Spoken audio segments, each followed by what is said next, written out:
Arrival of the underdogs. The massive transport ship Galactic Horizon shuddered as it dropped out of hyperspace, its hull gleaming under the light of an alien sun. Inside, Captain Sarah Chen took a deep breath, steadying herself against the wave of nausea that always accompanied faster-than-light travel. Around her, the rest of the human team, 20 of Earth's finest soldiers, began to stir in their acceleration couches. Status report. Sarah barked, her voice crisp and authoritative despite the lingering discomfort. Lieutenant Jake Rodriguez, her second-in-command, tapped at the holographic display floating before him. All systems nominal, Captain. We've arrived at the coordinates for the intergalactic combat training facility. Sarah nodded, her dark eyes fixed on the sprawling space station that loomed before them. It was unlike anything humans had ever constructed. A colossal structure of gleaming metal and pulsing energy fields, easily the size of a small moon. This would be their home for the next 6 months as they participated in the galaxy's most elite combat training program. As the Galactic Horizon approached the docking bay, Sarah couldn't shake the feeling of being watched. She knew that every move they made was being scrutinized by countless alien eyes. Humanity was the new kid on the galactic block, and their invitation to this prestigious program had raised more than a few eyebrows across the cosmic community. Remember, Sarah addressed her team as they prepared to disembark. We're not just representing ourselves here. We're representing all of humanity. Let's show them what Earth is made of. The airlock hissed open, revealing a cavernous docking bay teeming with alien life. Creatures of all shapes, sizes, and colors moved about with purpose, some floating, others scuttling on multiple legs. The cacophony of alien languages filled the air, translated into a comprehensible buzz by the neural implants each human had received before the journey. As the human team stepped onto the station, a hush fell over the crowd. Alien eyes, some multifaceted, others singular and enormous, turned to stare at the newcomers. Sarah stood tall, her chin held high as she led her team forward. A tall, willowy alien with iridescent skin glided towards them. Its voice, when it spoke, was melodious and ethereal. Welcome, Terrans, to the Intergalactic Combat Training Facility. I am Zarthol, your liaison. We did not expect you to survive the journey. Sarah's eyebrow quirked up at the barely concealed surprise in Zarthol's tone. We're tougher than we look, she replied coolly. Now where do we begin? Zarthol's large, luminous eyes blinked rapidly. Of course. Follow me to the orientation chamber. The other species are eager to meet the inhabitants of the notorious Deathworld. As they walked through the station's winding corridors, Sarah and her team couldn't help but marvel at the advanced technology surrounding them. Gravity fields shifted seamlessly, accommodating the diverse needs of various species. Holographic displays flickered with information in a myriad of alien scripts. They entered a vast amphitheater, where representatives from dozens of alien races were already seated. As the humans filed in, a wave of murmurs swept through the crowd. Sarah caught snippets of translated conversation. They're so fragile-looking. How did they even achieve spaceflight? This must be some kind of cosmic joke. At the center of the amphitheater stood a massive tentacled creature that Sarah recognized as an Octavian, one of the oldest and most respected species in the galaxy. Its skin shimmered with bioluminescent patterns as it spoke, its voice resonating through the chamber. Gathered beings of the galaxy, we welcome the latest addition to our training program, the humans of Earth. The Octavian's tone was neutral, but Sarah sensed a hint of skepticism. They come from a world classified as Death Level 12, a planet so hostile that many doubted intelligent life could evolve there at all. Sarah felt her team bristle at the condescending introduction. She placed a calming hand on Jake's arm, silently urging patience. The Octavian continued, "The coming months will test the limits of every being here. You will face challenges designed to push you beyond your physical and mental boundaries. You will learn to harness technologies beyond your wildest imaginings. And in the end, only the best will earn the right to join the Galactic Defense Force." As the orientation proceeded, Holographic displays showcased the various training modules, zero-gravity combat simulations, psychic resistance tests, and weapon systems far beyond human understanding. Sarah watched her team's reactions closely, noting the mix of awe and determination on their faces. When the presentation ended, the amphitheater erupted into a flurry of movement and conversation. Alien beings approached the humans, some out of curiosity, others with barely veiled disdain. A burly, reptilian creature stomped towards Sarah, its scales gleaming like polished armor. "So, you're the soft skins from the Deathworld," it growled, yellow eyes narrowing. "I am Krovak of the Draconian Empire. Do not expect any special treatment here. If your world is truly as harsh as they say, prove it." Sarah met the alien's gaze unflinchingly. "We're not here for special treatment, Krovak. We're here to excel." A tinkling laugh drew their attention. A beam that seemed to be made of living crystal floated nearby. "Such bravado from a species that has barely left its own solar system," it chimed. "I am Sinra of the Crystalline Collective. Perhaps you would be better suited to observing rather than participating. For your own safety, of course." Before Sarah could retort, Jake stepped forward, his eyes flashing with annoyance. "We may be new to your galactic community, but don't underestimate what we've overcome to get here. Earth has thrown everything it has at us, and we're still standing." The growing tension was interrupted by Zarthal's ethereal voice. "Terrans, if you'll follow me, I'll show you to your quarters. Training begins at first light." As they left the amphitheater, Sarah could feel the weight of alien gazes on their backs. She knew the odds were stacked against them. They were technological infants compared to most species here, with barely a century of spaceflight under their belts. But as she looked at her team, she saw not doubt, but fierce determination. "They think we're some primitive species in over our heads," Sarah murmured to Jake as they walked. Jake grinned, a glint of mischief in his eyes. "Then they're in for one hell of a surprise, Captain." Sarah nodded, a small smile tugging at her lips. Yes, they had a lot to prove, and the challenges ahead would be unlike anything they'd faced before. But if there was one thing humans excelled at, it was defying expectations. As they settled into their quarters that night, Sarah addressed her team one last time. "Get some rest, everyone. Tomorrow, we start showing the galaxy what humans are really made of." With those words, the lights dimmed, and the human team prepared for the grueling days ahead. Little did the rest of the galaxy know, but the age of human ascendancy was about to begin, right here on this alien training station.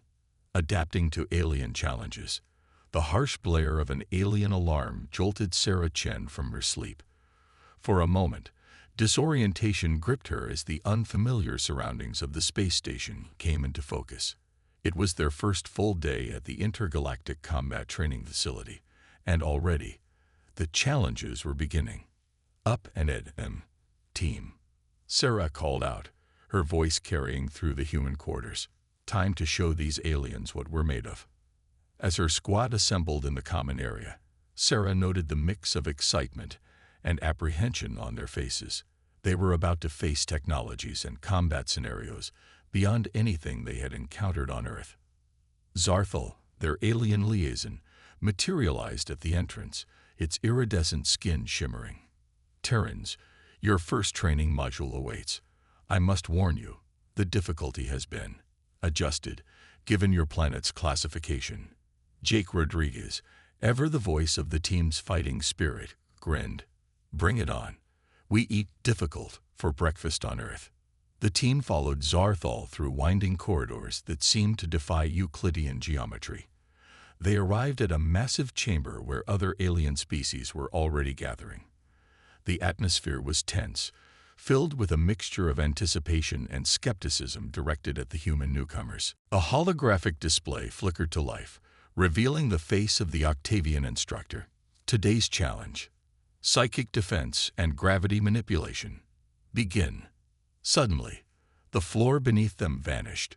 Sarah's stomach lurched as she and her team found themselves floating in a vast, starry void. Around them, alien competitors adapted quickly, some using natural abilities to stabilize themselves, others manipulating the environment with ease. "Focus, team," Sarah commanded, fighting her own disorientation. "Remember our zero-G training." But this was beyond mere zero gravity. Strange forces pulled at them from multiple directions, and Sarah could feel an alien presence probing at the edges of her mind. The humans struggled, tumbling through the void as their alien counterparts zoomed past with practiced ease. Nearby, Krovak, the draconian warrior, sneered. "Look at them flail. Perhaps the Deathworlders should have stayed in their gravity well." Sarah gritted her teeth, forcing herself to concentrate. She remembered the countless hours spent in Earth's most extreme environments, from the crushing depths of the Mariana Trench to the thin air of Mount Everest. This was just another environment to master. "Team, link up," she ordered. The humans formed a circle, gripping each other's arms. "Now feel the currents. It's like riding a thermal updraft or diving into an ocean current. Don't fight it. Flow with it." Slowly, awkwardly at first, the human team began to move as one. They weren't as graceful as their alien counterparts, but they were adapting. Sarah felt a surge of pride as she watched her soldiers begin to navigate the chaotic space. Meanwhile, the psychic assault intensified. Strange visions and alien emotions bombarded their minds. Sarah saw her teammates wincing, some clutching their heads. "Remember your training," Jake shouted. "Mental barriers up. Picture your safest place and build walls around it." Sarah closed her eyes, imagining the secure bunker deep beneath Earth's surface where she had trained for years. In her mind, she fortified it, building layer upon layer of impenetrable defenses. Around her, she sensed her team doing the same. The alien observers watched in growing astonishment as the humans, initially helpless, began to show signs of adaptation. They weren't excelling, but they were surviving.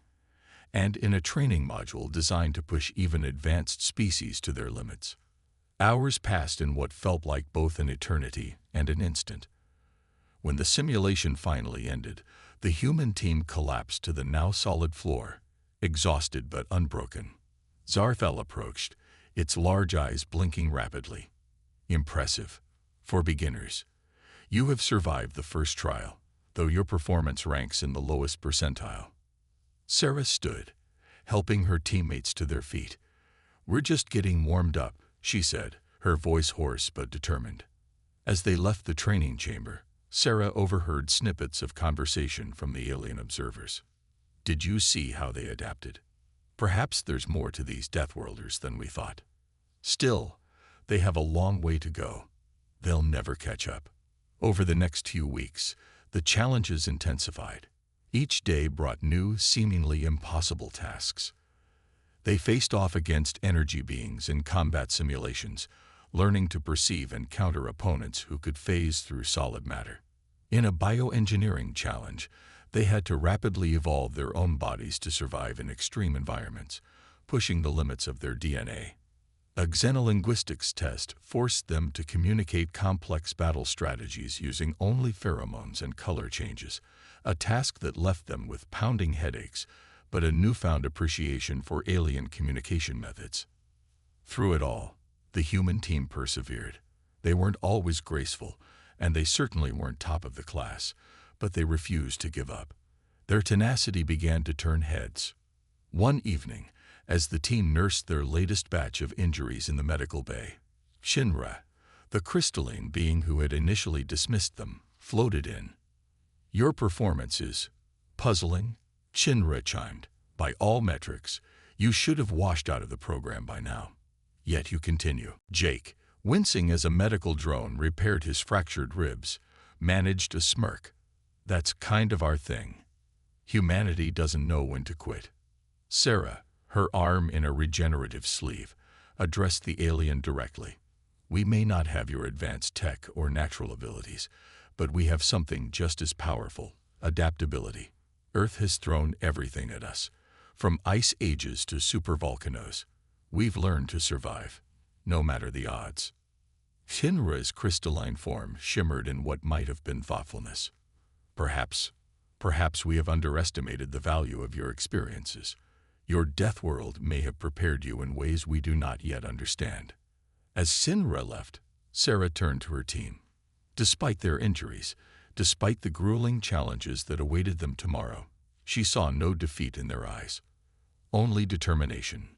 "Listen up, team," she said, her voice low but intense. "We may not be at the top of the leaderboards, but we're making progress. More importantly, we're changing perceptions. Keep pushing, keep adapting. We're not just fighting for our place here. We're fighting for humanity's place in the galaxy."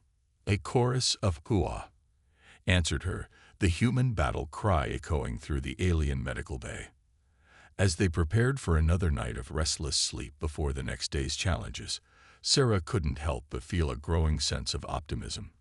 They were battered, exhausted, and out of their depth, but they were also learning, adapting, and slowly but surely earning respect.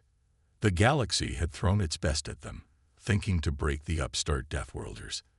Instead, with each impossible challenge, humanity was growing stronger, and Sarah knew, deep in her bones, that their greatest trials and greatest triumphs were yet to come. Turning the tables. 3 months into the intergalactic combat training program, the human team gathered in their common room, a space that had become a sanctuary amidst the alien environment. Captain Sarah Chen stood before a holographic display, her face illuminated by the soft blue glow of alien statistics and rankings. "All right, team, status report," Sarah said, her voice carrying the weight of their shared experiences. "We're no longer at the bottom of the rankings, but we're not where we need to be either." Ideas. Lieutenant Jake Rodriguez, sporting a new cybernetic eye implant, a souvenir from a particularly nasty energy weapon simulation, spoke up. "Captain, I've been analyzing our performance data. We're adapting faster than any other species here, but we're still playing catch-up with their advanced tech and natural abilities." Dr. Amelia Zhao, their xenobiologist, nodded in agreement. "He's right. We're learning, but we're learning their way of doing things. Maybe it's time we showed them our way." A thoughtful silence fell over the room. Then, Private First Class Zoe Jackson, the youngest member of their team, cleared her throat. What if we treated this whole station like Earth?" Sarah raised an eyebrow. "Go on, Jackson." Zoe's eyes lit up with excitement. "Think about it. Earth throws everything at us, right?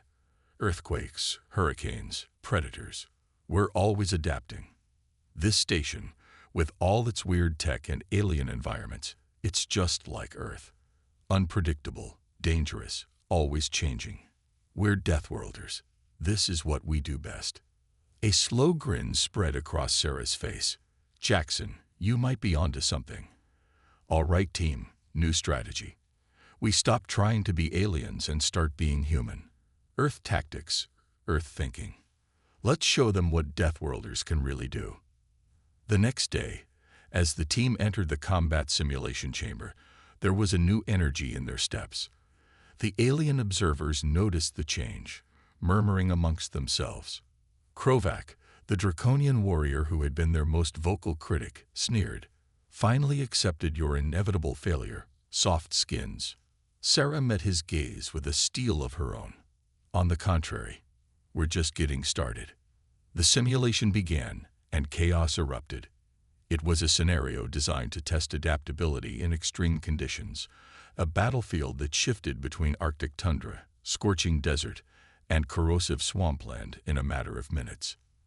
Most alien teams immediately deployed advanced protective gear or used innate abilities to shield themselves. The human team, however, moved differently. They split up, each member tackling the environment in unique, often unorthodox ways. In the Arctic phase, while others huddled in energy shields, the humans were on the move. They fashioned makeshift sleds from debris, using the icy terrain to rapidly outmaneuver their opponents. Sarah's voice cut through the howling wind, coordinating their efforts with the precision of a well-oiled machine. As the landscape shifted to a blistering desert, the aliens faltered, struggling to adjust. The humans, however, seemed to thrive. They used the sand to their advantage, employing guerrilla tactics that left their adversaries disoriented and exposed. Just like the Sahara survival training, Jake shouted as he and Zoe ambushed a team of energy beings, using the sand's interference with their opponent's phase-shifting abilities. In the corrosive swamp, where even the most advanced alien tech struggled, the humans demonstrated an almost preternatural ability to navigate the hazardous terrain. They used the caustic environment itself as a weapon, luring opponents into traps and using the swamp's unpredictable nature to their advantage. The alien observers watched in growing astonishment as the human team, once struggling to keep up, now led the charge. Their tactics were unrefined by galactic standards, even crude at times, but undeniably effective. Sinra, the crystalline being, chimed in amazement. They're not just surviving, they're thriving. How is this possible? Zarthal, their liaison, observed with widening eyes. They've stopped trying to adapt to our methods. They're applying their Deathworld experiences to our challenges. As the simulation ended, the scoreboard flickered to life. For the first time since the program began, the human team's name appeared at the top. The chamber fell silent, alien competitors and observers alike staring in disbelief. Then, slowly, a ripple of excited murmurs spread through the crowd. Krovak stomped over, his reptilian features twisted in a mix of confusion and grudging respect. How did you improve so quickly? Sarah, covered in sweat and artificial swamp muck, grinned. We stopped trying to be you and started being ourselves. On Earth, adapt or die isn't just a saying. It's a way of life. In the days that followed, the human team's performance skyrocketed. They approached each challenge with a unique blend of Earthborn ingenuity and hard-earned adaptability that left their alien counterparts scrambling to keep up. In a space navigation challenge, they applied seafaring techniques used by ancient Polynesian wayfarers, reading stellar formations like waves and currents to plot courses that baffled even the most advanced AI systems. During a siege warfare simulation, they employed strategies inspired by Earth's greatest military minds, from Sun Tzu to Napoleon, outmaneuvering alien forces with tactics millennia old yet startlingly effective. A xenobiology challenge saw them drawing on Earth's biodiversity, proposing solutions inspired by everything from tardigrades to deep-sea creatures, showcasing an understanding of extreme adaptation that surpassed even the most experienced alien scientists. With each triumph, the perception of humans among the galactic community began to shift. What had once been dismissive curiosity was now turning into genuine respect, even awe. One evening, as the team celebrated another successful day, Zarthal approached them, its iridescent skin pulsing with what they had learned to recognize as excitement. Terrans, it began, its melodious voice tinged with wonder. Your recent performances have caused quite a stir. Many are beginning to reevaluate their understanding of Deathworld species. Jake grinned, raising a glass of luminescent alien liquid that passed for a celebratory drink. Always happy to educate. Zarthal continued, its large eyes blinking rapidly. There is talk among the instructors. They believe you may be ready for the Omega scenario. The human team fell silent. They had heard whispers of the Omega scenario, the most grueling, dangerous, and classified training exercise in the entire program. Many species refused to even attempt it, and those who did often emerged changed, if they emerged at all.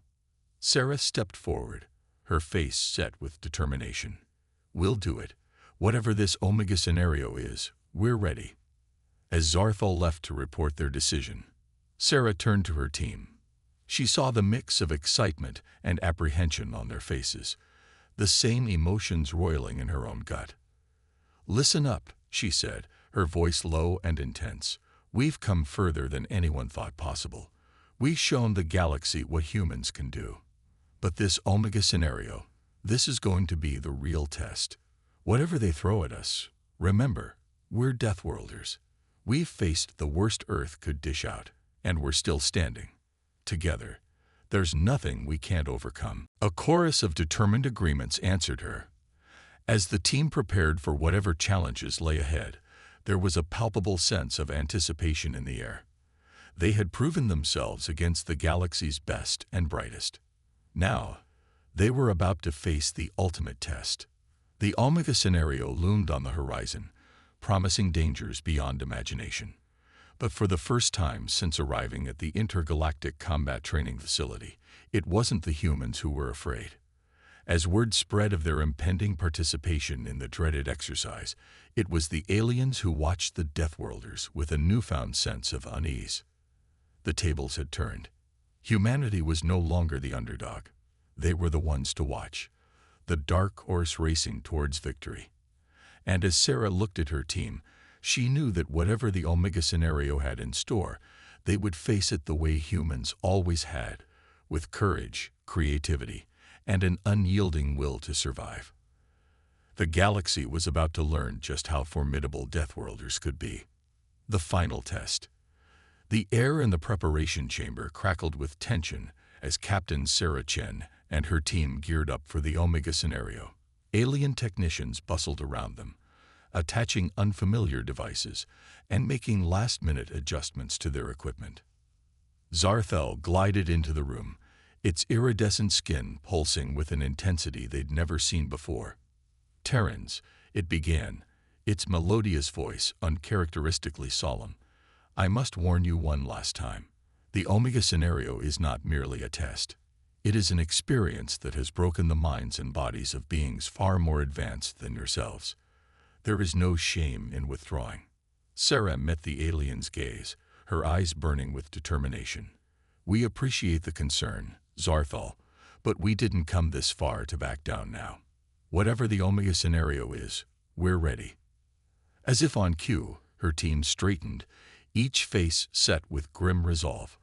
They had fought tooth and nail to earn their place here, and they would see it through to the end. Zarthal's large eyes blinked rapidly, a gesture they'd come to recognize as a mix of concern and admiration. Very well. May your Deathworld instincts serve you well. The team was led to a massive, pitch-black chamber.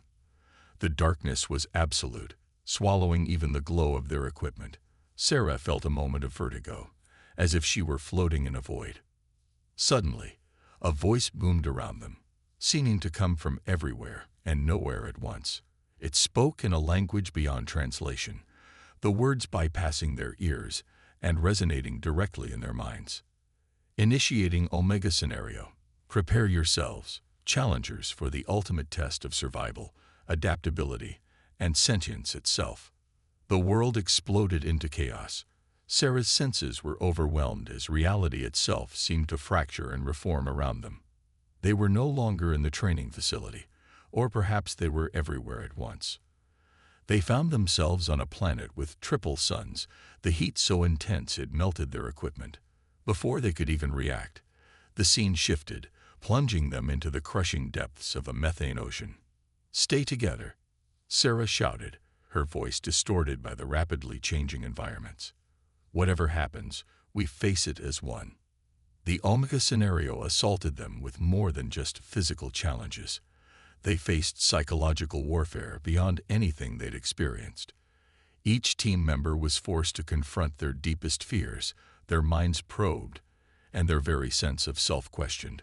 Jake found himself reliving the moment he lost his eye. The memory twisted and amplified until he could feel every excruciating detail. Zoe was thrust into a nightmare version of Earth, watching helplessly as everything she loved was destroyed. Sarah gritted her teeth as the scenario forced her to relive every command decision that had ever cost a life, each memory a dagger of guilt and doubt. But through it all, they clung to each other and to their humanity. When alien arithmetic puzzles threatened to overload their minds, they countered with human creativity, finding novel solutions that defied conventional logic. Faced with hostile environments that shifted faster than they could adapt, they drew on their Deathworld heritage, treating each new challenge as just another of Earth's mercurial moods. Hours blended into what felt like days, maybe even weeks. Time lost all meaning in the swirling chaos of the Omega scenario. The team faced horrors beyond imagination, solved puzzles that bent the fabric of reality, and pushed the very limits of human endurance. Through it all, they persevered. When alien technology failed them, they relied on human ingenuity.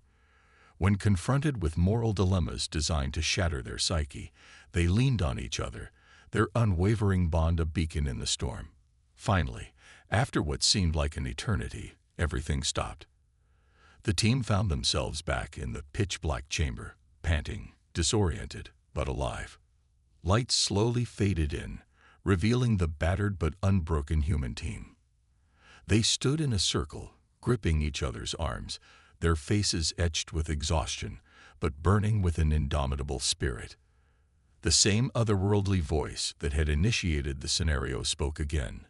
Omega scenario complete. Analysis commencing. Silence fell, heavy and expectant. Sarah looked at her team, seeing in their eyes the same mix of disbelief, exhaustion, and fierce pride that she felt. Whatever the outcome, they had faced the universe's ultimate test and emerged standing. The chamber doors hissed open, flooding the room with light. A group of alien officials entered, their faces unreadable. At their head was a being Sarah had never seen before, a creature of swirling energy and abstract geometries that hurt to look at directly. It spoke, its voice resonating in their minds. "I am X-Cryax, overseer of the Intergalactic Combat Training Facility. We have observed your performance in the Omega scenario, and we are perplexed." Sarah straightened, ignoring the protest of her aching muscles. Perplexed, overseer. The energy being shifted, its form rippling. The Omega scenario is designed to push sentient beings to their absolute limits and beyond. It has broken countless minds and bodies. Yet you Deathworlders, you did more than survive. You thrived. Murmurs rippled through the gathered aliens. X-Cryax continued. Your solutions were unorthodox, even chaotic by our standards. You approached challenges in ways we had not conceived possible. You relied not on advanced technology or innate abilities, but on something far more primitive, yet undeniably powerful. Jake, his cybernetic eye glowing faintly, spoke up. "With all due respect, Overseer, there's nothing primitive about human resilience. We come from a world that's tried to kill us since the day we evolved. Adapting isn't just what we do, it's who we are." The Overseer's form pulsed, a gesture that might have been agreement. "Indeed, we have grossly underestimated the crucible that is Earth, and the strength it has forged in your kind." Zarthel stepped forward, its iridescent skin shimmering with excitement. "Overseer, the data is clear. The human team has not only completed the Omega scenario, they've achieved the highest score in the history of the program." A shocked silence fell over the room, broken only by the faint hum of alien technology. The human team exchanged glances, a mix of disbelief and burgeoning pride on their faces. X-Cryax's form expanded, filling the chamber with swirling energy. Captain Sarah Chen, Lieutenant Jake Rodriguez, Dr. Amelia Zhao, Private First Class Zoe Jackson, and all members of the human team, you have not only proven yourselves as warriors and survivors, you have redefined our understanding of sentient potential. The energy being paused, its next words resonating with a gravity that transcended language. Humanity is hereby recognized not merely as a participant in galactic affairs, but as a species of utmost importance to the future of our cosmic community.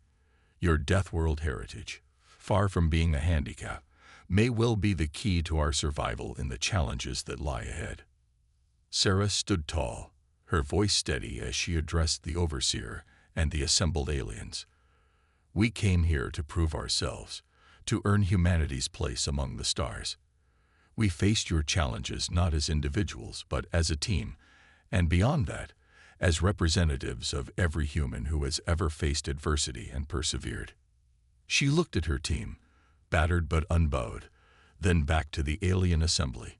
"We are Deathworlders, yes.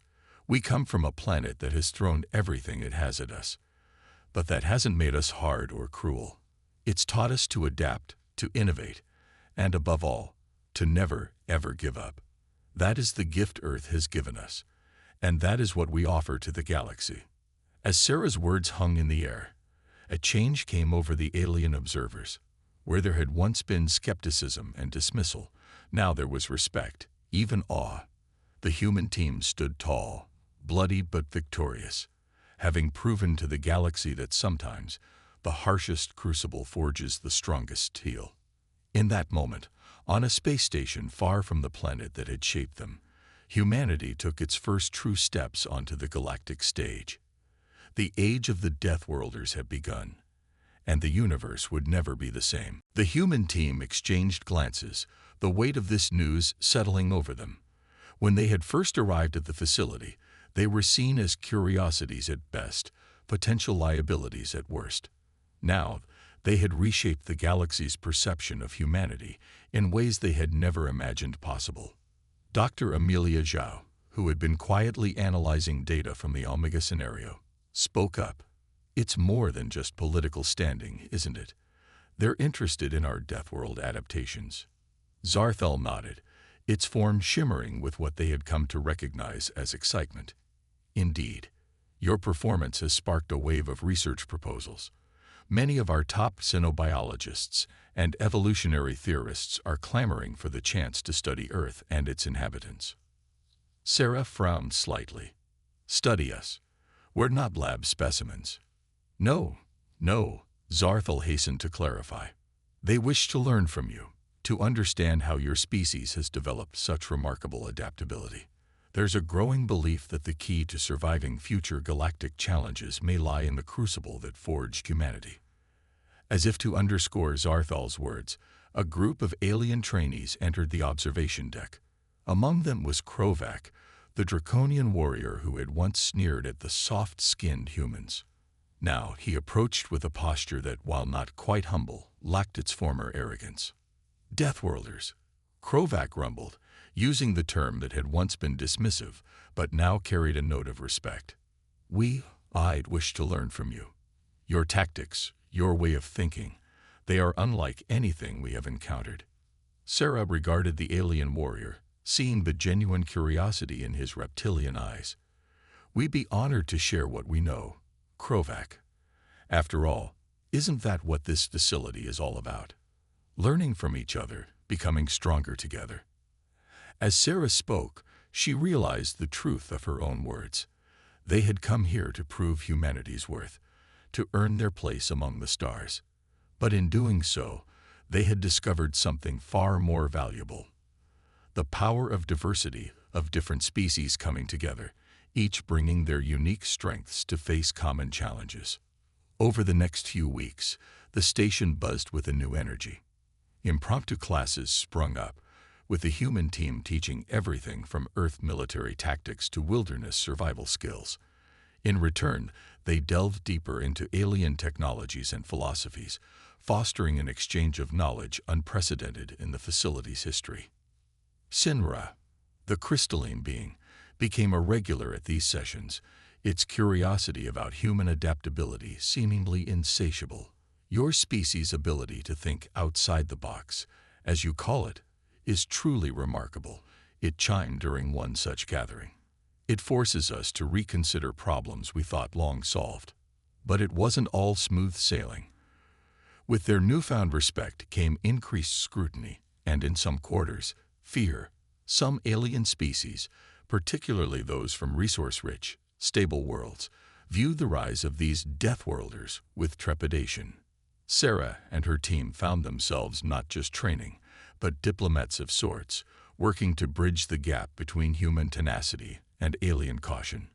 It was a delicate balance, showcasing their strength while assuring the galactic community of humanity's commitment to peaceful cooperation. As their time at the facility drew to a close, the team was summoned once more before X-Cryax, the enigmatic overseer. The energy being's form swirled with complex patterns as it addressed them. Humans of Earth, it began, its thoughts resonating directly in their minds. You came to us as unknowns, anomalies from a harsh world we struggle to understand. You leave us as pioneers, harbingers of a new era in galactic relations. The Overseer's form expanded, enveloping them in a gentle glow.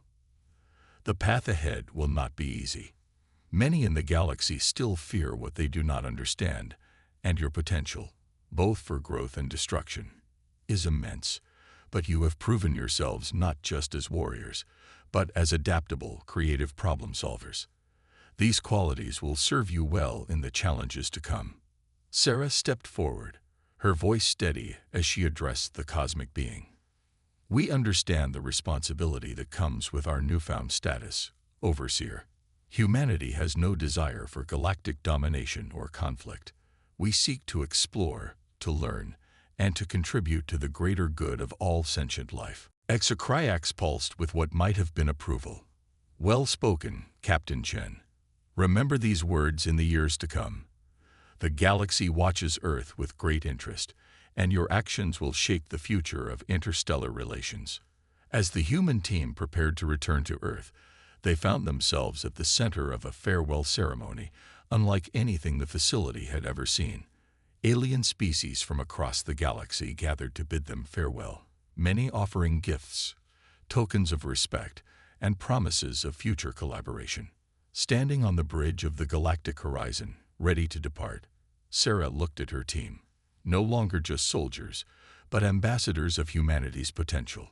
Jake, his cybernetic eye gleaming with excitement for the future. Amelia, her mind already racing with the scientific possibilities their journey had unlocked. Zoe, the youngest of them, standing tall with newfound confidence and purpose. Well, team, Sarah said, a smile playing on her lips, we came here to prove ourselves. I'd say mission accomplished, and then some. But our real work is just beginning. We're going home as representatives of Earth to a galaxy that's finally ready to listen. The question is, what will we say? As the galactic horizon pulled away from the station, setting course for Earth, the vastness of space stretched out before them. But it no longer seemed like a daunting void. Instead, it was a frontier brimming with possibility, challenges to overcome, and new allies to meet. The age of Deathworlders had dawned, and humanity was ready to take its place among the stars, not as conquerors, but as innovators, adapters, and bridge builders in a vast and complex galactic community.